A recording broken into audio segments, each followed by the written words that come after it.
You may not know much about them, but the fur traders were one of the most influential groups in the exploration and settlement of the Pacific Northwest.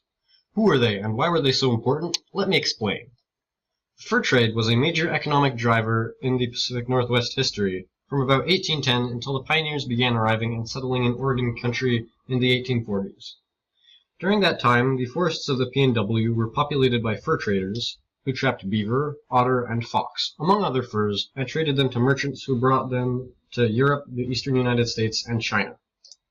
It first began when explorers such as James Cook and Vitus Bering traded for furs with the Native Americans. The Europeans went mad about the furs, paying fortunes for them. James Cook's crew was able to sell otter pelts in England for $100 each at today's currency values. Soon several companies were formed to trap and sell the valuable furs. There were 4 major companies, but only a few of them were operating in the PNW at any given time. The first 2 companies were the British Northwest Fur Company and the American Pacific Fur Company, founded by John Jacob Astor, both opening business in the PNW about 1810. However, when news of the War of 1812 reached the Pacific Northwest, the leaders of the Pacific Fur Company realized that their fur forts were easy targets for the Brits, who controlled the Pacific coast. The shareholders of the company sold it to the Northwest Fur Company so that they could at least make some money instead of surrendering it to the British.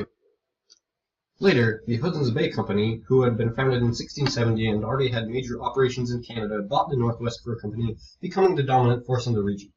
They became the largest and most successful trading company because they had so little competition. In 1823, the Rocky Mountain Fur Company began operating in the southeast corner of the Pacific Northwest. Later, Nathaniel Wyeth attempted another American company. However, both these operations were largely unsuccessful because they could not compete effectively with the much larger Hudson's Bay Company. Eventually, though, the fur trade became unprofitable due to overtrapping and pioneers settling in the area. The only remaining company, Hudson's Bay, moved into retail, where it still operates today under a new name, the Bay. Fur traders played an important role in exploring and mapping Oregon Country for later settlers. Fur companies felt it was necessary to explore inland and find better trapping grounds and quicker trade routes. Employees of the Northwest Fur Company, such as Alexander Mackenzie and Simon Fraser, explored rivers looking for a water passage to the east. They found no such channel, but did explore great lengths of the Mackenzie, Fraser, Columbia, and Bella Coola rivers, as well as Great Slave Lake. Another employee, David Thompson, is responsible for mapping 1 million square miles. The fur trade also caused the first non-Native American settlements to form west of the Rockies, forts set up by the fur companies.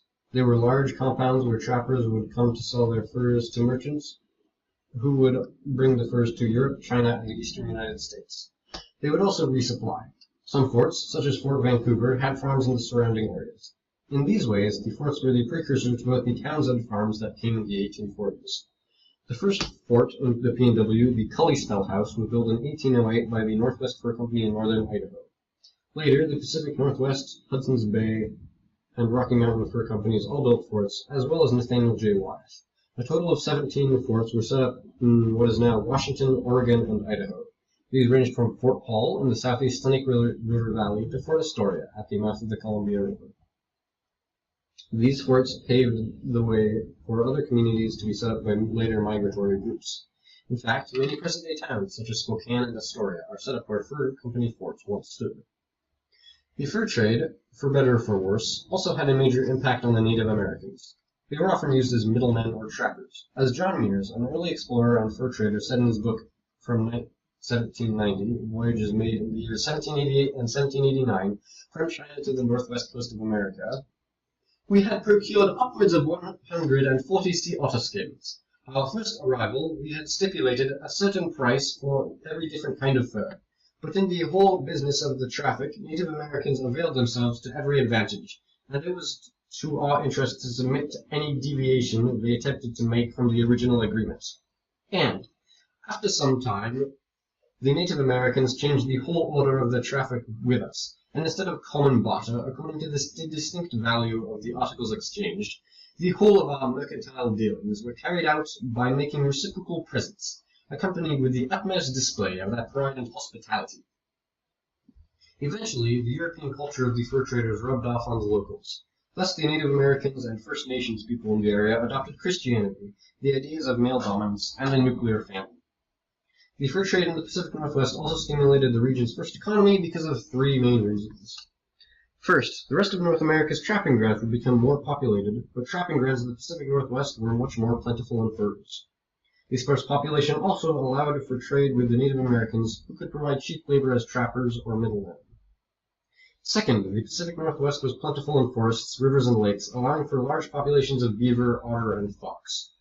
These same bodies of water, as well as the ocean, form natural highways along which the furs could be shipped to places like China, Europe, and the eastern United States. Finally, fur companies made a lot of money each year because the Native Americans were not affected by either the American dollar or the English pound, because the concept of currency was foreign to them. The fur trade brought an economic boom to the Pacific Northwest that brought many settlers west.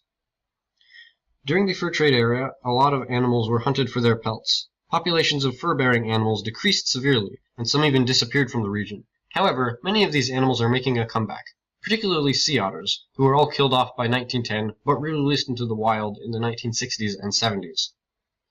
The fur trade played an important role in the history of the Pacific Northwest. It caused the Pacific Northwest to be explored, mapped, and settled. It started an economy to drive the fledgling settlements. We have compiled all these ideas and put them into one flag representing the group.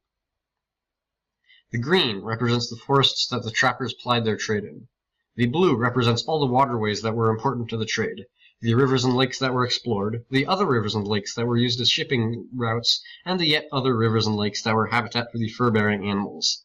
It also represents the Pacific Ocean, which was used to ship the furs to the Orient. It is to the left of the green because in the Pacific Northwest, the ocean is west of the land, which is left on a map. The fox was one of the animals most commonly trapped. It is going left because one of the fur's major effects was a movement westwards. In short, the fur trade brought the first permanent European settlers to the Pacific Northwest. It paved the way for later settlers to build towns and farms. It created an economy that spurred on the fledgling settlements. It allowed the region to be extensively mapped and explored. Without the fur traders, the region could not have been settled by later groups.